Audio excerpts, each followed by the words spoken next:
So something from yesterday that I forgot to mention was this thing about reducing attachment to our body. In the mandala offering that we make before teachings and that you often do in your daily practice, besides offering the universe and everything around it to the Buddha, there is a visualization of transforming our body into that universe and offering that. And that's called the inner mandala. And that's quite effective for reducing attachment to your body. So if you find that you have a lot of attachment to your body, either,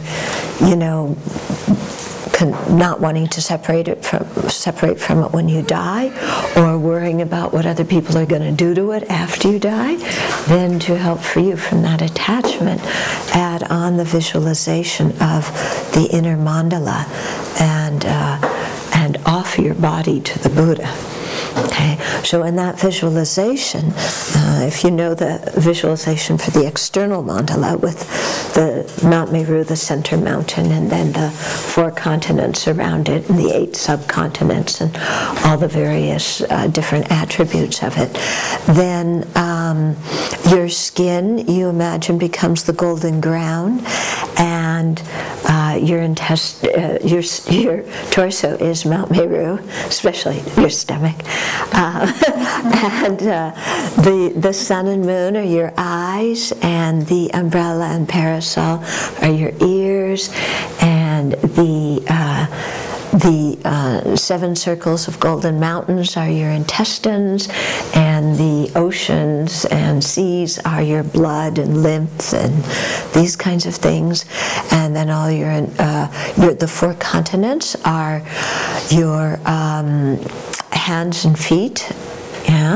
2 hands, 2 feet. The 8 subcontinents, your upper and lower arms, and your thighs and calves. And all your internal organs are all these beautiful offerings in the sky above.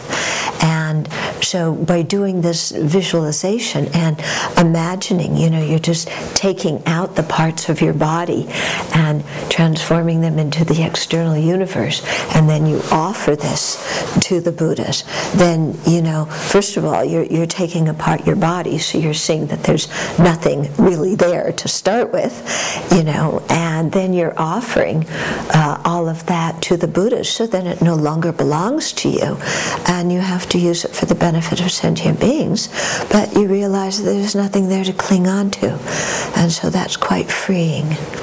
Okay?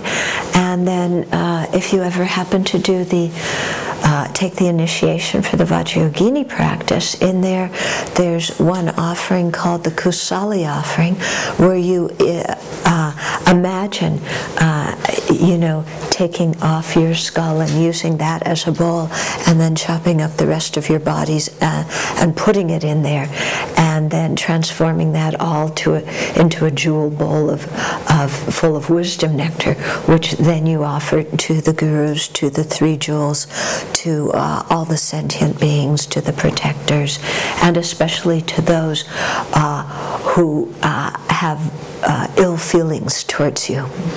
Okay, so that too becomes very effective for freeing us of attachment to this body, because attachment to the body at the time of death is a big difficulty, and it's a big difficulty during the time of life too. Okay, so those are some practices that are very helpful for that.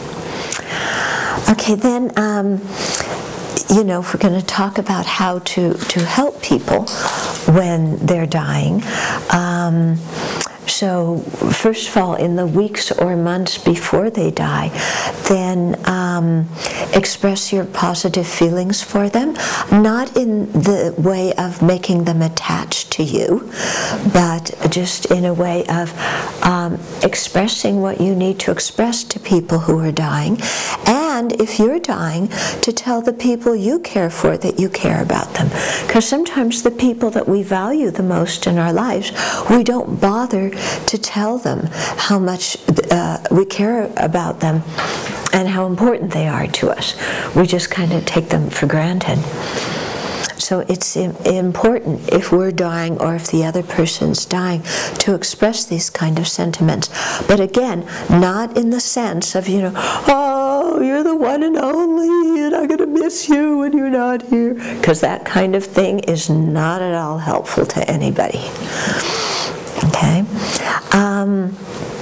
And then encourage people who are actively dying to share their kindness with others. Okay, so to express their positive feelings, to be generous, like we were talking about yesterday. Help them remember all the love and kindness that they have received from others and that they've shared with others, and also that they have given to others. Okay, and again, stay clear of attachment, but really help them to see that they've received a lot of love and kindness during their life, and they can feel good about that. Okay? Then encourage them also to remember the beneficial things they've done in life. Okay, so specific acts of generosity, or when they've held very good ethical discipline and haven't wavered from that even in difficult situations, or times when they've been incredibly kind and patient with people who have not been acting so nicely. So to really help them get in touch with the positive things they've done in life, so they have a sense of rejoicing about their life. Because it's very easy, as death approaches, to just have a lot of regrets. Oh, I should have done this, I should have done that, but instead help them have, a good feeling about their life.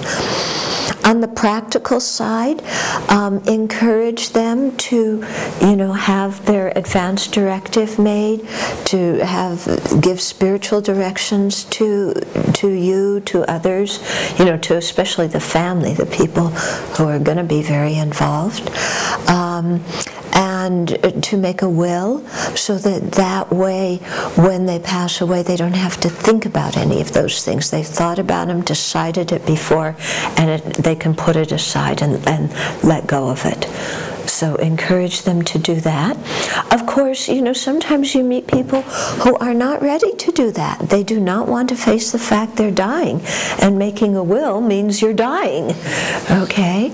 So, all you can do is say, oh, it might be helpful to other people. We're not saying you're going to die or anything like that, but it might be helpful to other people if you do this. Because sometimes people will not do it for their own benefit, but if you say it's helpful to others, they will do it.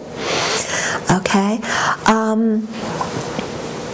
And so it is with a lot of these things. You want to encourage them to apologize, but again, they may not want to apologize. So then you have to think of how to skillfully encourage them. Oh, if you have any things that maybe, not that you have to apologize, but maybe you don't feel so good about having done some things. Okay, so you might have to use vocabulary that maybe is a little less threatening to them, because some people are very proud and they never apologize. Okay, but if you say, oh, maybe there's some things you don't feel so good about having done, and it's good to just mention that to the other person to clear the air. Or write a letter to the other person. You don't even have to talk to them. Write a letter to them. Just clear the air. Okay? And in the same way, if they're holding grudges, to encourage them to forgive. And so, again, some people, they may not want to. And so you have to talk about the benefit of doing it. Oh, it's no sweat off your back to forgive this person. It's no sweat off your back to be kind to this person. Yeah, and it just, I was saying this to a family member recently. I was going to meet some relatives he didn't like, and saying, it's no problem for you to be nice to them. He said, yeah, I don't care about them. I said, that's okay. You can still be nice to them. It's no problem for you to be nice, Kind of just don't create a stir. Not that anybody ever listens to my advice, but, you know, you try.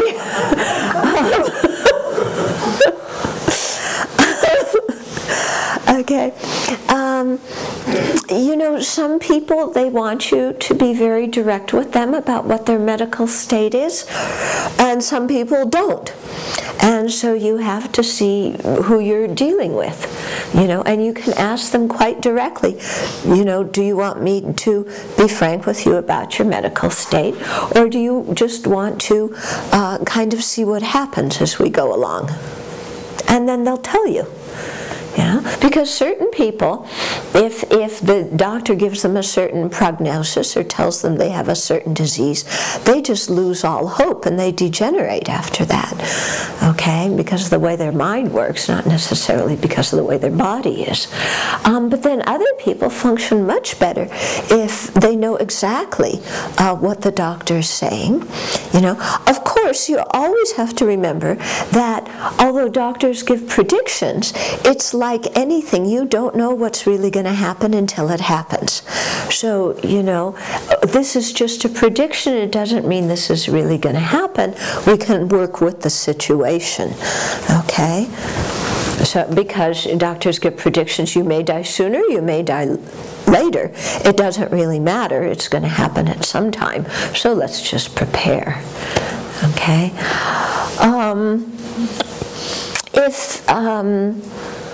If people express to you regrets that they have in their life, then just listen with kindness and say, you know, kind of repeat back to them what they've said to you. You don't need to take sides in the whole thing, saying, yeah, you know, you really did act really bad. You know.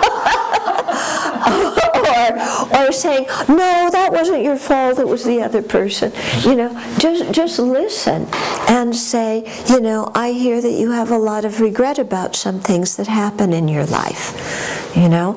And so just extend some loving kindness now to those people who, you know, you feel that you have regret about, and just keep extending your loving kindness to them, and in that way soothe your emotions and let it go. Don't hold on to it, you know. Don't feel guilty. Because regret can be something positive, but guilt is not positive. So, you know, you want to pull them out of their guilt and you know, make them see, okay, you can forget, you can regret, but you know, don't hold on to it and beat yourself up about it. Clear up your relationship with that person. So if you have any undone business, you know, it's good as much as you can to clear it up.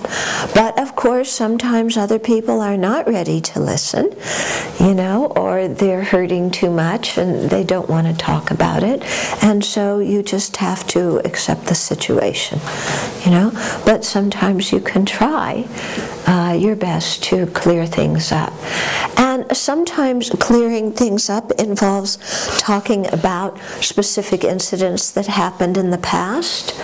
And sometimes the best way to clear it up is not to talk about those incidents, but simply to express positive feelings towards the person so that they remember that, you know, their closing feeling is that you have a positive attitude and some affection towards them. So, you know, you don't necessarily want to go through, you know, well, 20 years ago you said this, and then I said this, and you said that, and I felt this, and you felt that, and then, I mean, because who wants to go through all of that? You know, when you're dying, you need to focus your energy on leaving this life, not on rehashing old stuff that should have been dealt with 20 years ago. Okay. Encourage other family members to express kind feelings and to clear up anything they need to clear up.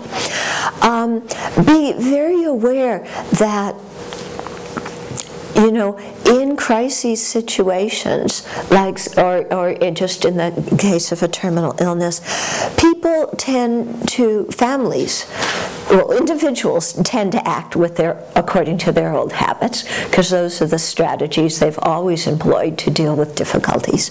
And families as a group tend to do the same. So all the behavior that has not worked all these years is going to reappear. Okay? And so just be aware of that, that all of this could reappear, and don't buy into it. Yeah, don't engage with it. I had a very interesting experience with my mom dying about 1.5 years ago, because I thought that when one of my parents died, the whole family that it was just going to be 100% chaos. And I was actually very pleasantly surprised that it was not. I mean, people were upset and people cried and da-da-da, but there was no arguing. And and people were very accepting, and I was completely surprised by all of that. So it was a very pleasant surprise. I mean, I was kind of prepared, because I'm the only Buddhist in the family, to be told, we're doing it this way, and that's it. And I would have said fine, because the last thing you want in that kind of situation is for there to be any family conflict by you pushing your way and your agenda. So I would have just said fine. But, I did express, oh, I would like to do some prayers. Well, the rabbi wouldn't let me do the prayers at the funeral.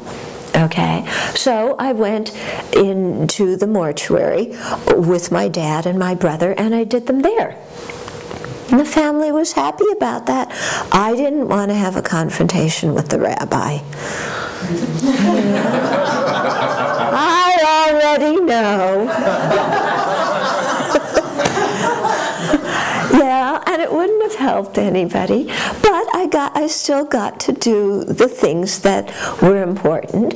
And lo and behold, my brother, much to my surprise, said, if I die before you do, will you do that for me? Which surprised me, so much. So also be aware that sometimes people really rise to the occasion, and your old family things don't happen, so you don't be the one to make them happen. Yeah. So go in there with a really fresh attitude, and an attitude of help, and really of, I am not going to cause any friction or disharmony, because that's the bottom line. I mean, what are people going to argue about at the funeral? Well, what kind of memorial service do you say? What religion is it? Does it really matter? The purpose of whatever religion it is, and this is why, I was prepared. I just didn't say anything about Buddhism at the memorial, although it was quite definite. I spoke, everybody knew.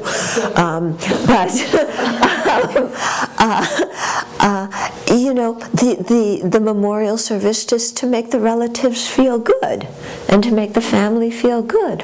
So whatever is going to work for the majority of the people there, let them do it, And, when I got up and spoke, I didn't say one word about Buddhism, but what I talked about was Buddhism. Because so much of Buddhism is just normal, everyday common sense. You don't have to mention one single funny word that people don't understand, And one young man who came out for one of our youth weeks, he wrote me recently, and a relative of his died, and he was asked to speak at the funeral. They were having a Christian service, and he wrote me what he was going to say, and he said, does this sound okay? And again, it was completely Buddhist, what he was talking about. Forgiving and kindness and affection for everybody and being generous and compassion. Not one word that gave away that he was a Buddhist, but it was all basic human kindness principles. Yeah? So if you're asked, speak about like that.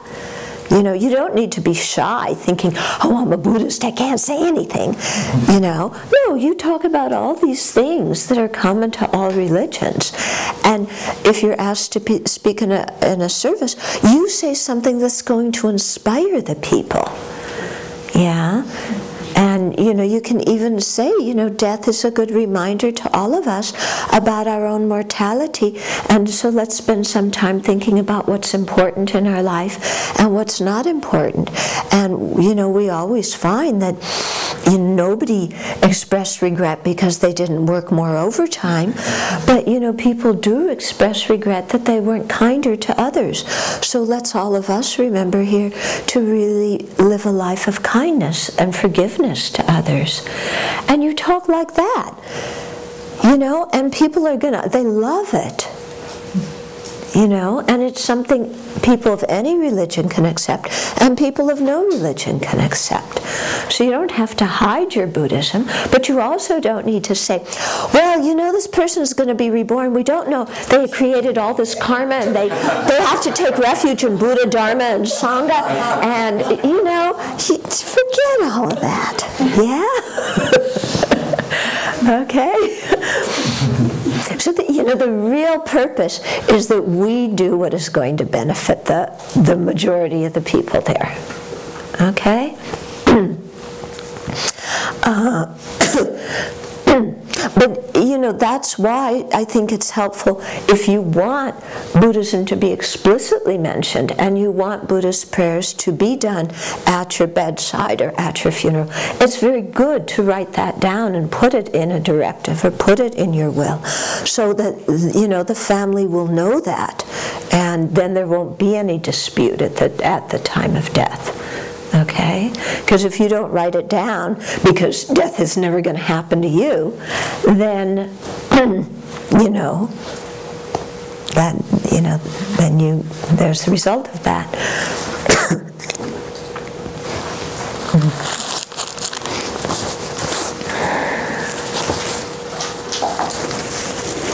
In the same way, if you want people to make offerings on your behalf, to the three jewels, you know, to your teacher, to the Sangha, to the Dharma centers, then you should put that in your will, you know, because that creates a lot of good karma. And your family, if they belong to another religion, are not necessarily going to do that. So if you want that done, it's good to put that in, okay? Because there is a custom of people, you know, doing pujas, you know, doing meditations, making prayers for people who are deceased.